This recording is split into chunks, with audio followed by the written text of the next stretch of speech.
Hi everyone, welcome back to another episode of The Raw Show with Michael McDonald, and I have a very special guest. We have Jan Bednar joining me today. Jan, thanks for joining me on the show.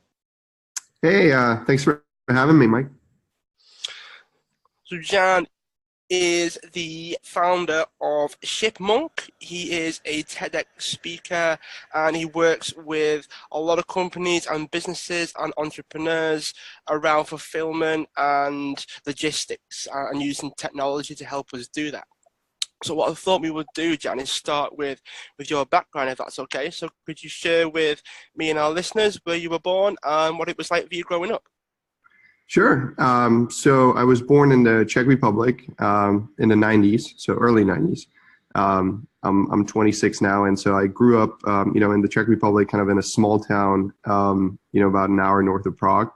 And growing up in the Czech Republic was kind of interesting because it was right after the revolution, when the Czech Republic kind of separated from the Soviet Union. And so, I've seen a lot of entrepreneurship in my young days because there was basically no entrepreneurship before '89. And, right after when I was growing up, it was pretty much like everybody was starting a business. And, and I was I was super inspired by that. I just, I saw literally all of my dad's friends, my dad, my parents, everybody was starting a business. And it was just great. First of all, it was an amazing time to start a business because there were no businesses. But it was just really inspirational to be around all these people and kind of see what it is to start and run a business. And so I got really motivated to kind of do that myself as well. And when I was 16, I had the opportunity to move to the U.S. and play hockey and go to school. So I took the chance, and I've been in the States since then. So it's going to be I think I have my 10-year anniversary in a couple months. And so I went to high school here in the States, and I started my first business when I was in high school. It was kind of it's called package forwarding. So I was basically buying products in the States and then shipping them to my friends in Europe, and making a little bit of money on the side. And then, as I went into college, I started another business, which was a watch distribution company, which was kind of my first failure.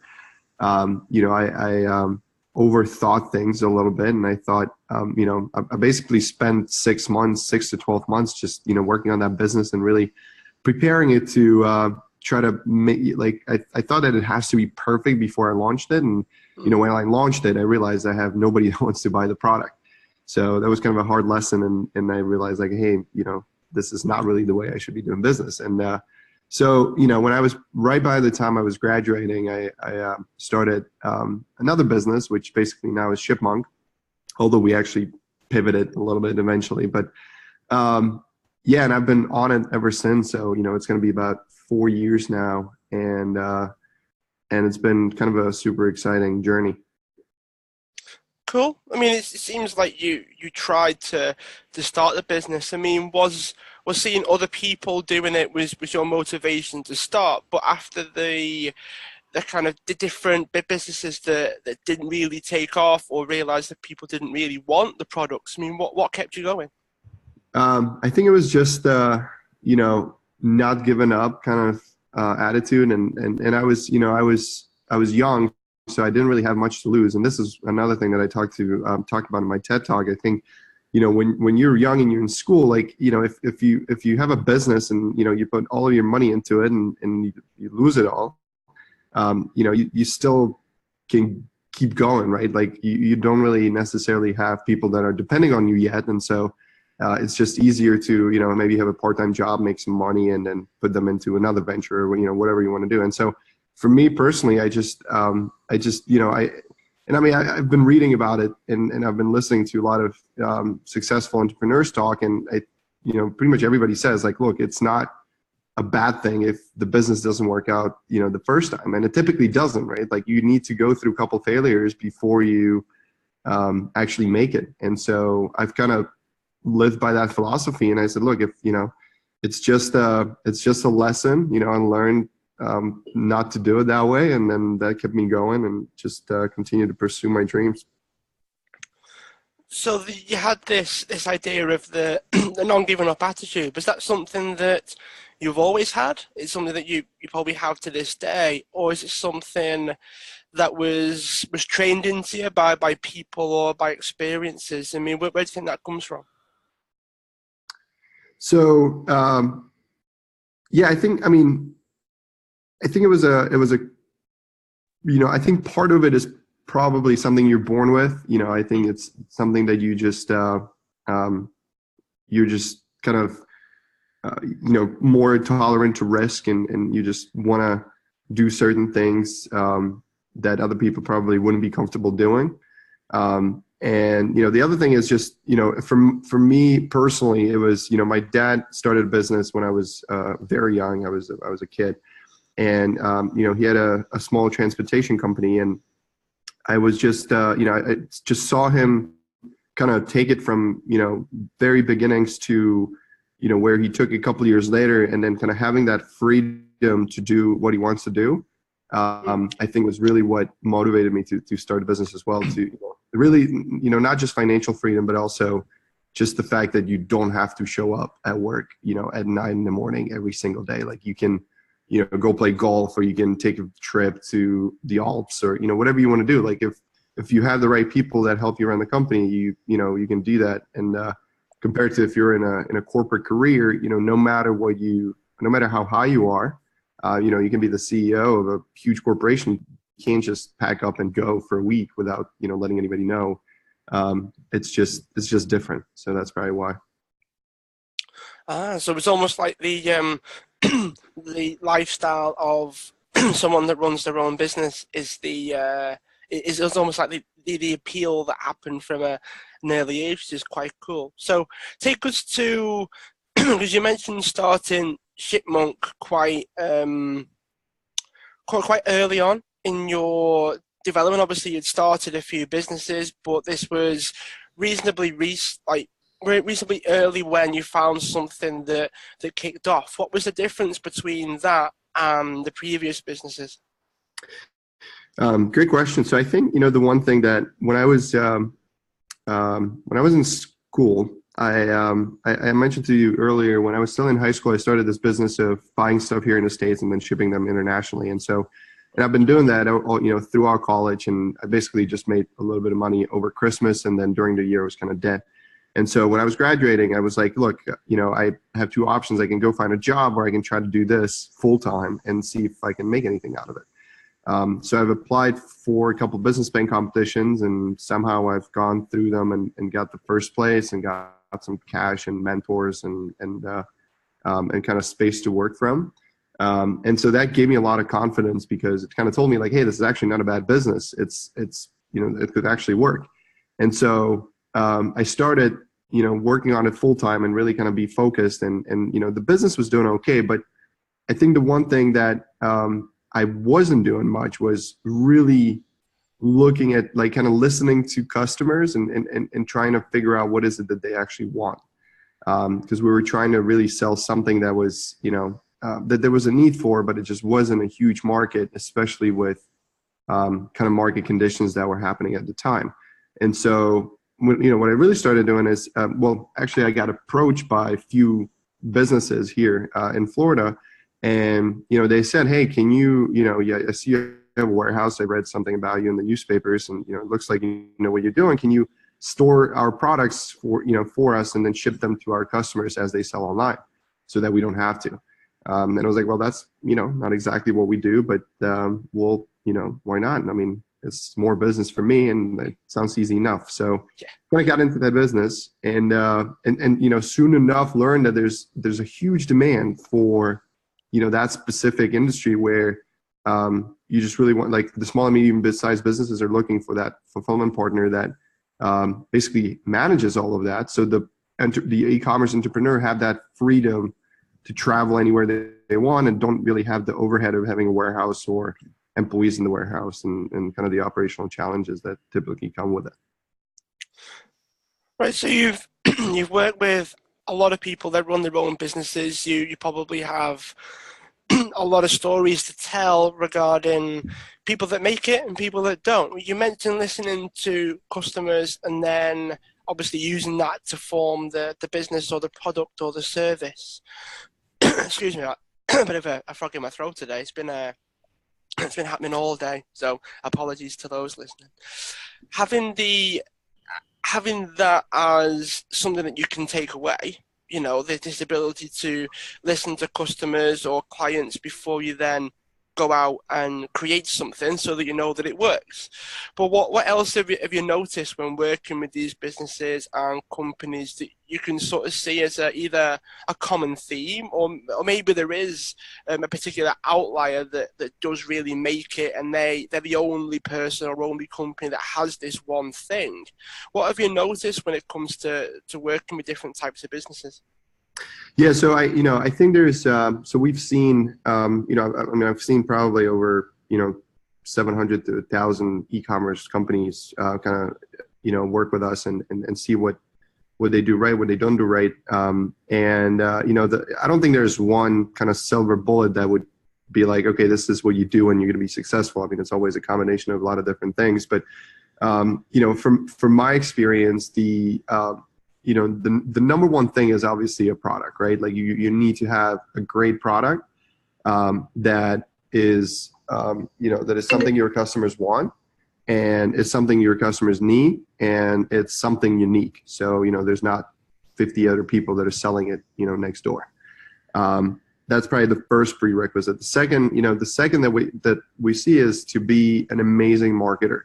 So, we see a lot of kind of inventors trying to start an e-commerce business and a lot of, operations guys and sales guys. And, you can be the best sales guy in the world, but if you don't know anything about online marketing and you're trying to sell it online, you're screwed. And so I think, for those that want to sell online is just try to study marketing and or learn marketing, just, whether it's social through influencers, whether it's, just basic, PPC or just Facebook ads, like whatever it is. Like I know that the best companies that do well online are firstly amazing marketers, because that's, online, that's pretty much what that's all about.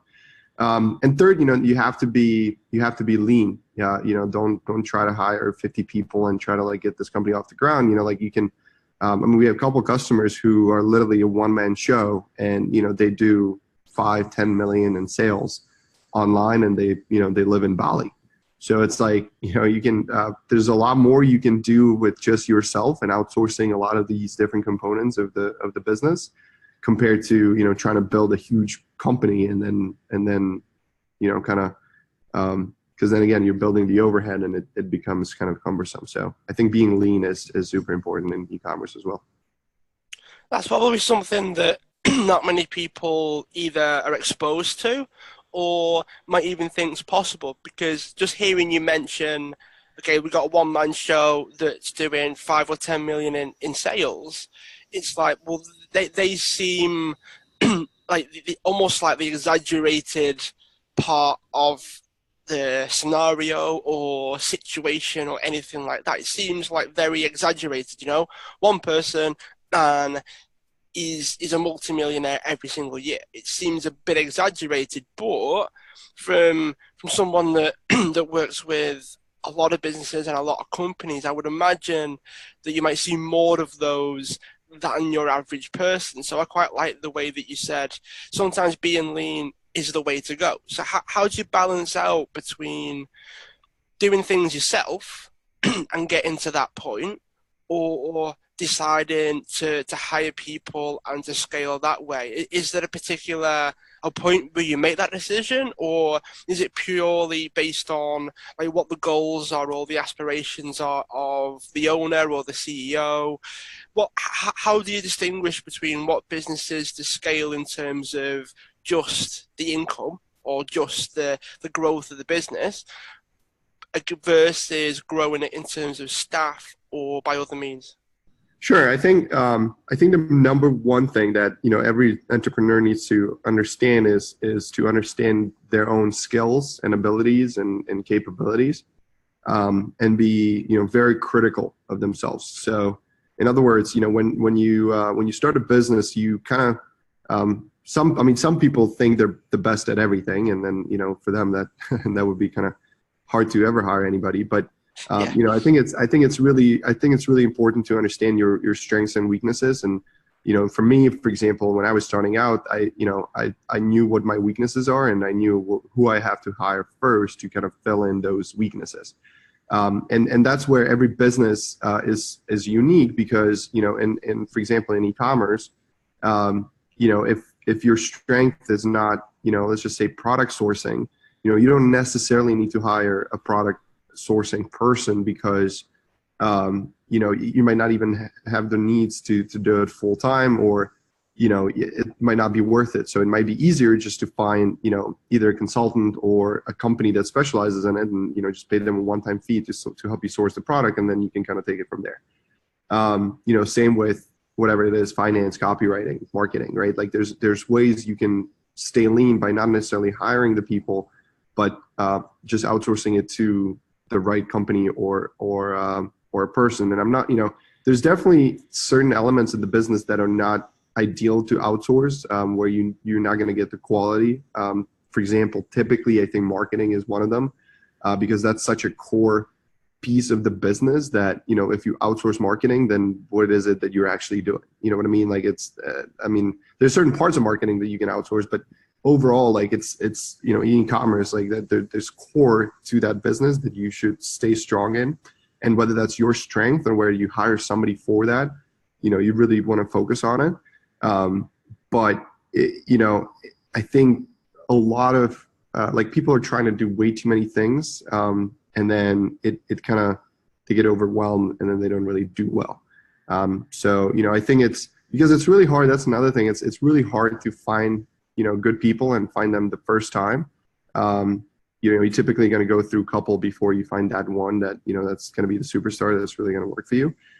So, and, you know, and I'm not really preaching to never hire people, right? Like, I think it works. I think this one customer of ours is a pretty unique example. I mean, but I mean, you know, even 5-10 people for a $10 million company is pretty lean. And so I think, you know, just kind of having that mindset of like, okay, you know, is this my strength?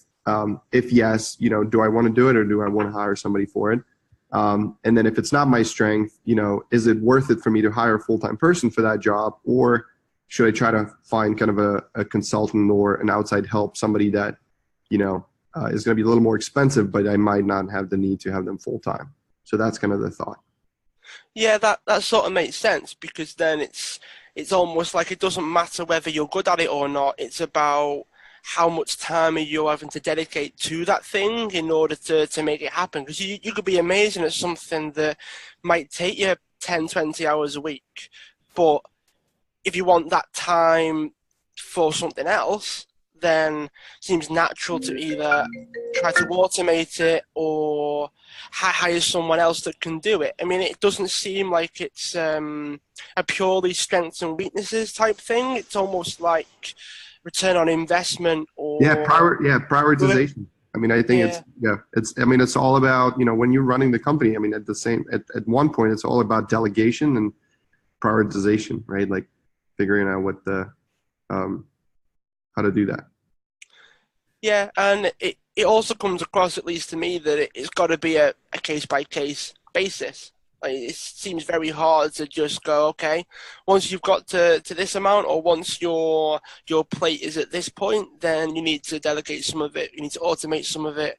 I think everyone needs to to go off what they think's right, or what they think's best for themselves. I mean, I know there are a lot of people out there that will hire or that will automate or delegate as much as possible because they want to be hands off. Like it's part of their ambition, I guess, to have a lot of their business that's more passive as opposed to like really hands on.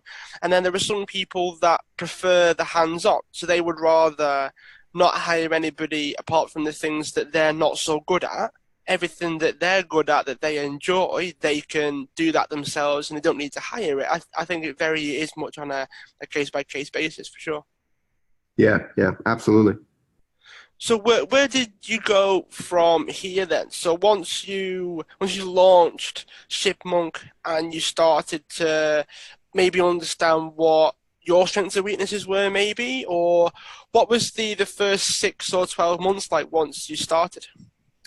Yeah, I mean, the first 12 months, I think, for any business are probably going to be the hardest of the entire, kind of business life. And so, when I started, I was really lucky because I was part of an accelerator program that gave me money, gave me mentoring from, a lot of people that have been in business for a long time and have had a lot of experience. And they also gave me a free warehouse space for a year, which was amazing. And so, what really happened was that, I started with that package forwarding business, and I was doing it for about 4 or 5 months. And then we got approached by a couple customers, kind of pivoted towards started offering order fulfillment. And, and then we kind of realized, like, okay, what do we need to do to be the best order fulfillment company in the world?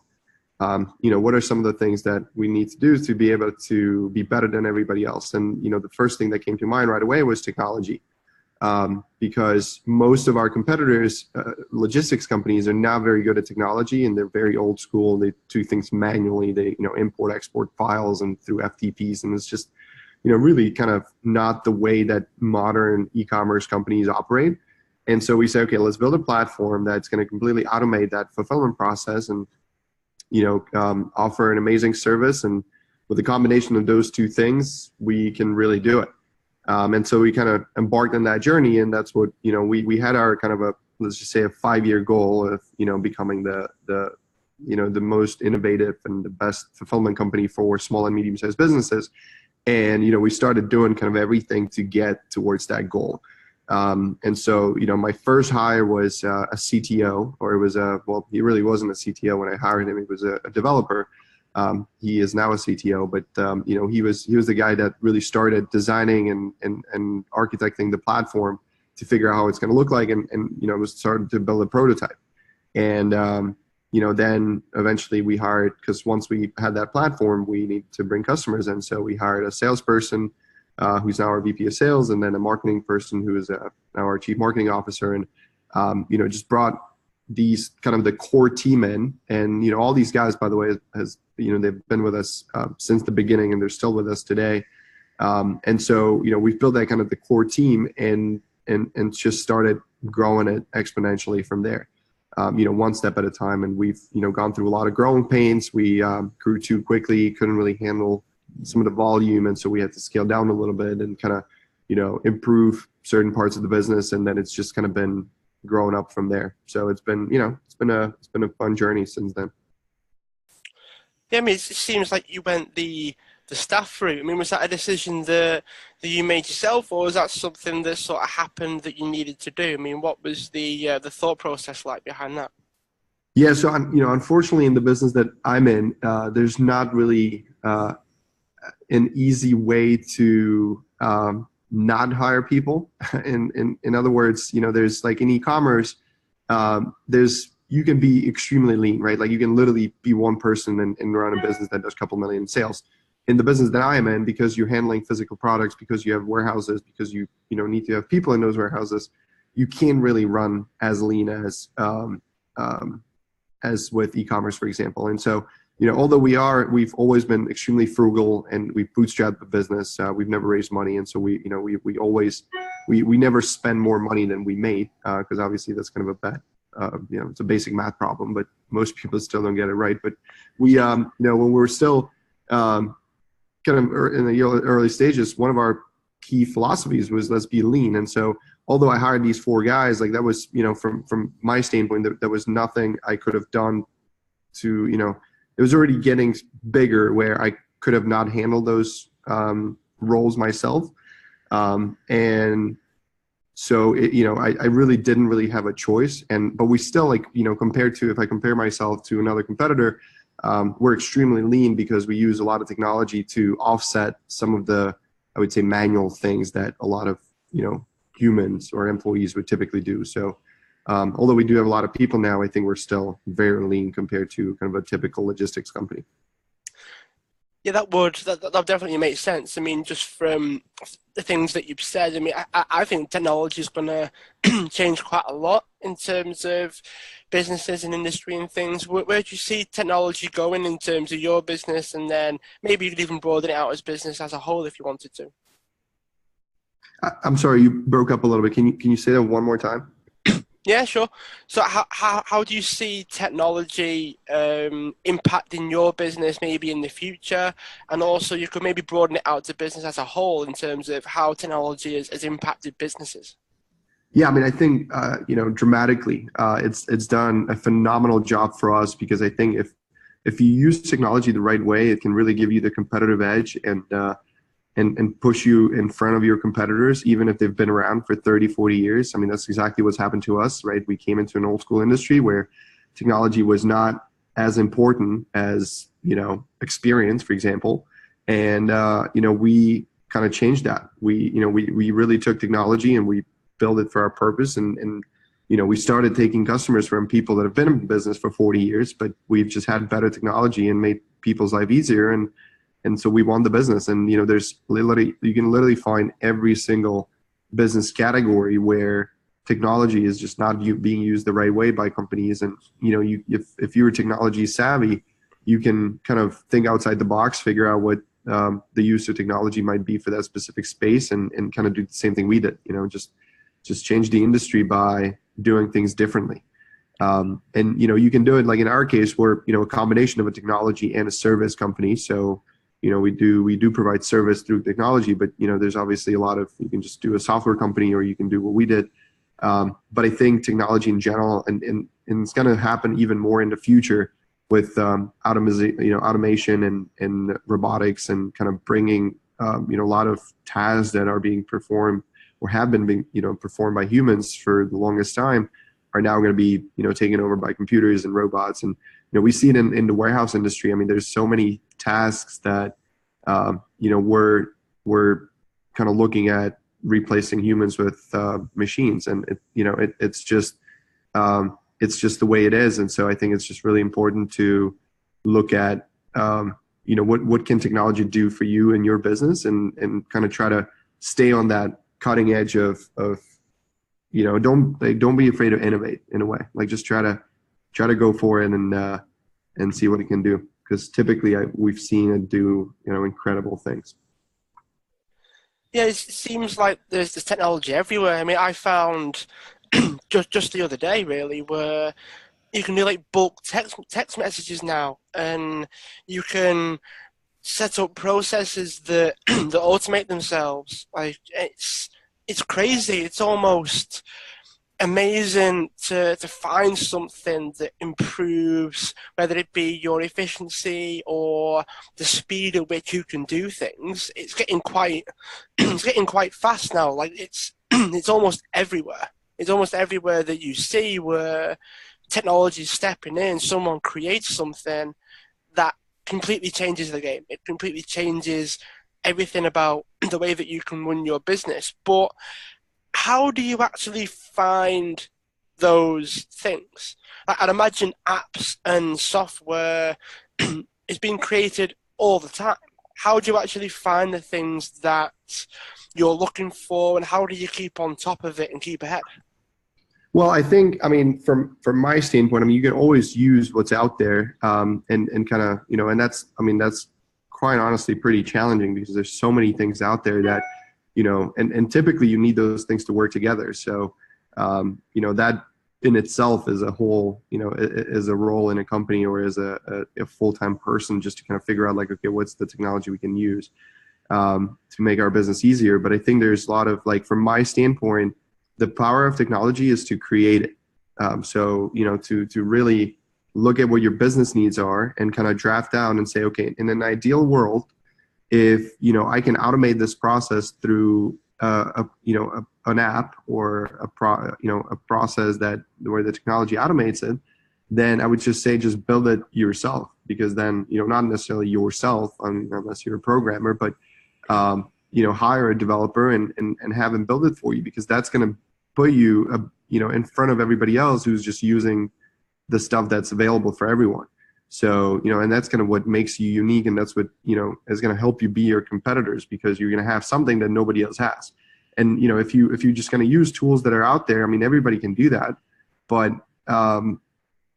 if you build it yourself, then nobody else is going to have it. And that's kind of what we did. Nobody else had an amazing software for e-commerce fulfillment. And so we just built it. And we could have gone, and we actually did that the first year. We went with kind of an existing solution, and it sucked. It just wasn't really doing what we wanted it to do because we couldn't customize it to our needs. And so, making that decision of building our own platform was the best decision that we ever made. And I think that's, that applies for everybody in any industry. I mean, you obviously have to understand whether, it's going to help you bring in more customers or going to retain customers better. Because it's not a fit for every business, but overall, like if your core, if that technology can help you increase your top or bottom line, I would say just build it yourself and make that different about you. I quite like the way that you went in and said, okay, well, if you build it, then you're instantly ahead of people that could be using things that are already out there, and yours then becomes more personalized, but potentially more effective as well. So I quite like that. I like the way that you went down there of if it's not there, then go and build it. If it's not there, just go and build it yourself and use it and benefit from it. So what advice would you give to someone that is where you used to be? So someone might have started a few businesses, might have failed a few times. They might be looking for that one thing that they actually want to do. They're looking for that one thing that will change everything for them. Did you actually go through a particular process, or maybe you asked yourself a couple of questions, spoke to some people, or whatever the case is? What was the process like for you for making decisions and finding that one thing that now becomes something that you do on a full-time basis? Yeah, I mean, I think the number one thing is definitely to keep going, because it just because it didn't work out 3 times doesn't mean it's not going to work out for the 4th time. And if you look at the top 10 richest people in the world, most of them it's not their first business, right? Like they've started and failed businesses before, and that could be you. So I think the number one thing is just don't give up. And I think the business life or the entrepreneur's life is kind of like if you look at a labyrinth and you put a mouse in it, right? Like, the mouse is going to go into a dead end, and then it's going to come back from it and going to try a different route. If there's another dead end, it's going to come back and it's going to keep going until it finds that center of the labyrinth. And so I think, the business life is exactly like that. I mean, there's going to be a lot of dead ends where things are just not going to work. But then you eventually find that one route that, is going to show you what you're really meant to do. And, and it's a combination of luck and timing and, having the right people around you to make that successful. So, I don't think there's one kind of formula that would just say like, okay, do this and that and you're going to be successful. But I would just say like, never go all in, like never just put all of your money in one business. Like just kind of try to do it as frugal as possible. So try to spend as little money, test out the idea, see if people buy it, see if people want it. And then if they do, and you do see customers, then put more money into it, right? Like you don't have to have the perfect product to understand whether people want it, right? Like if you have, an okay product and people want it, then you're going to know that if you have a perfect product, people are going to want it even more. But the worst thing you can do is just like spend, what I did with the watch business, spend a year trying to, develop the perfect marketing strategy and the product and, everything like that. And then go to market and realize nobody wants to buy it. So, I think it's just important to be very mindful of, the money you spend and kind of like talk to your customers and figure out, make sure they want the product. I think that's just the number one thing. It seems like the idea of going all in and this huge commitment is something that a lot of people have been talking about. It's something that seems to be everywhere. The idea of hustling and really committing to something and going all in and almost sacrificing quite a lot for the actual success that you want or might want. And what you said there is, sometimes you just got to test it before you do that. Like if you know that you've got customers because you listen to them, maybe you've got something that actually solves a problem for them, then it feels like it's easier to make that leap almost. It seems like doing the due diligence beforehand is something that saves you a lot of heartache down the line. Yeah, for sure. And I mean, there's going all in, and then there's going all in, right? Like I think there's mentally, you definitely have to go all in. Like you have to be dedicated. You have to, be ready to kind of do it. But there's also going all in kind of financially um, and putting your kind of your livelihood at risk for a business that might not work out because statistically most businesses don't work out, right? So I think it's better to just be careful with how you spend the money and kind of try to spend as little as possible to get the most results. Because if you have a great business idea, there's some businesses where you can't really just launch it without actually having the putting the money into it. But most businesses you can kind of start them organically through spending just a little bit of money and testing the market and see if you get that feedback that you're looking for. And if so, then next time you just put a little more and then a little more until you get to a point where you feel comfortable putting a lot more in, right? But what I'm not a big fan of is seeing people that put their entire life savings into developing a website or an app that they think is going to work, but then they launch it and they realize they have no customers, they don't know how to sell it, and they're out of money. And then they have to shut it down, and then they have to go work at McDonald's because they just have no more money. And so it's just like I think it's just being smart about how you spend the money and just kind of going slower.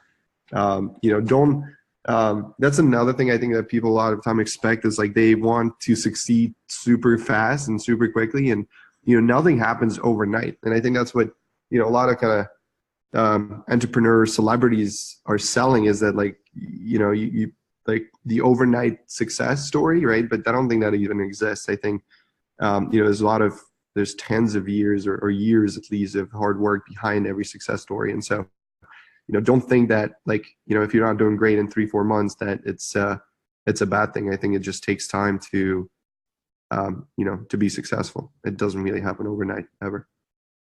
Yeah, for sure. I mean, it's something that you hear quite a bit. I mean, when I did a little bit of digging, it's almost like a lot of people spend the majority of their time trying to reduce the amount of risk that's involved with making the decision. Like the drop, if it doesn't work out, isn't so big. Like you hear the story of Richard Branson organizing a contract with Boeing to give the planes back if his airline didn't work out, and all of these little things that a lot of people do. And you hear a lot of investors that try to mitigate the downside quite a lot so that they can risk a little bit, or they can take the action that they want to take, because the actual risk is different from maybe how the risk is actually perceived sometimes. So what did you do to reduce the level of risk that you had when making the maybe initial decision to start the businesses, but also all those big decisions along the way?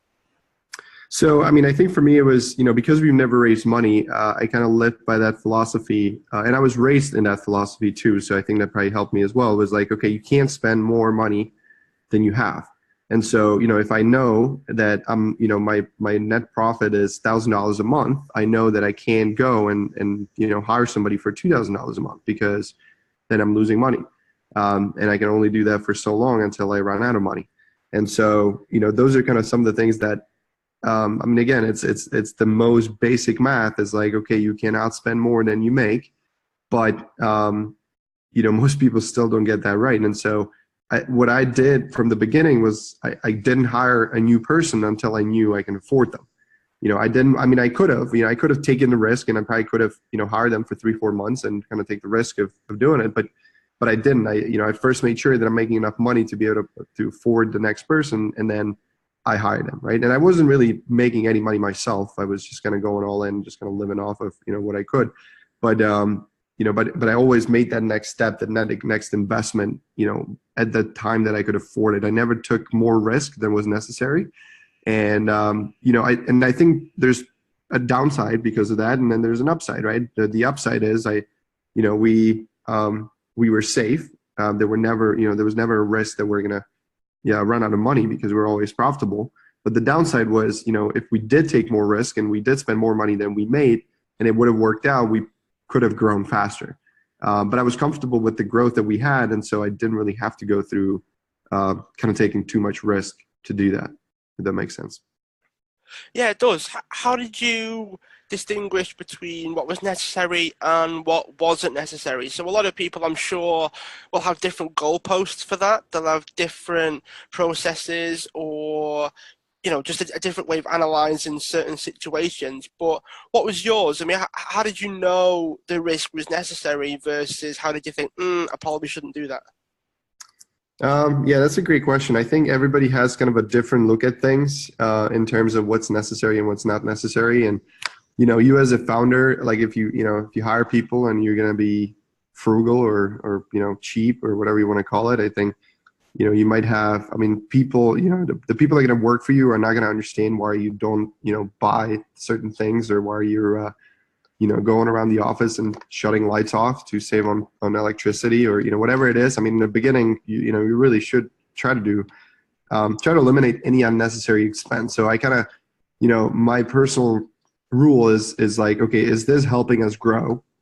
Or is this saving us money? And so, when we're buying a new tool, for example, and it's, I don't know, $30 a month a user, what I look at is like, okay, is this something that, I mean, I still do that today, by the way, for anything we do is like, okay, is this really a tool that we need? Is this tool that's bringing us more customers, or is it a tool that's making us more efficient, therefore saving us money? And that's kind of the decision-making process. I mean, I don't try to overthink it, but, overall, I think that's what everybody should do. Like, when you're buying a $1,500 office desk, you have to ask yourself, is this office desk going to help me bring in more customers? The answer is probably not, right? So I think it's important to understand, okay, this is money well spent, and this is kind of just me being stupid and buying things I don't need. And like it's like once you make enough money and you're making a huge profits and you can take money for yourself, then you can buy whatever you want. But I think it's important in the beginning, every dollar counts, and it's just super important to put it in things that really matter. Yeah, I mean, it just kind of reiterates or reinforces what we said before, that it is on a case-by-case basis. It is on a person-by-person basis. It is on a business-by-business basis. Like you mentioned, that sometimes, depending on your industry, like for yourself, you had to hire people and you got to a certain point that there's only so far you can go when systems and technology it's almost like it's not going to make as much of a dent as hiring someone might actually make. Like sometimes just hiring someone would be enough based on the industry that you're in, where someone else might just maybe build something, as you mentioned before. If it's not there, just build it yourself. Someone might just need to build something that takes all the edge off. They've only got to do so much, but the technology takes care of the rest. So I think it is on a case-by-case basis. I mean, yeah, just from what you said, that would be the main take-home for me, at least. Have you got any particular resources, or these can be books that you'd recommend, maybe your favorite books, maybe certain apps that you found quite helpful, or different softwares and things? I mean, where could people find the best stuff or things that you'd recommend? Yeah, so one of the things we if people go on shipmonk.com and go through our blog, we share a lot of things that not just industry related, but also what's worked for us in our business. So we share our technology stack and some of the apps that we use, from Slack, Asana, through Segment, through Autopilot, and a lot of the different marketing and sales and automation kind of tools and communication tools that we use within the company that have really helped us get to the next level. In terms of I try to I do try to read, although I'm not extremely I just don't really have that much time. Unfortunately, I haven't had that much time to read lately, but there's tons of great entrepreneurship books out there. And again, I think the important thing is to understand what your weakness is and try to educate yourself through books or YouTube videos or podcasts or whatever it is that focuses on that specific topic. I mean, that's helped me tremendously. And then just try to find, an accelerator program or an incubator program in your town or in your area, and just go there and hang out and talk to people and, see who you can find who can help you. Because I think collaborating, I think the worst thing entrepreneurs can do is kind of lock themselves in their house and then just like start this business by themselves without ever talking to anybody.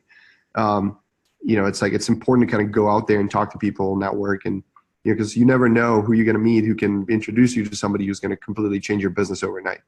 And so I think it's important to kind of get yourself out there and just talk to people. Yeah, definitely. All right. Well, last couple of questions for you. I appreciate you making the time to come on the show. Where can people go if they want to find out a bit more about you? So this is your chance to share websites or social media or any of those kinds of things. So where can people go? Sure. So if you want to learn more about me, I mean, I'm on Instagram, Jan_N_ShipMonk. I'm also on Facebook, just JAN Bednar, BEDNAR. And definitely our website, shipmonk.com, SHIPMONK.com. We put a lot of cool stuff on the blog. And obviously if anybody needs anything regarding e-commerce, fulfillment, or just a general business advice, I'm available on my email as well, which is jan@shipmonk.com. So happy. Thanks again for having me, Mike. I really enjoyed the show.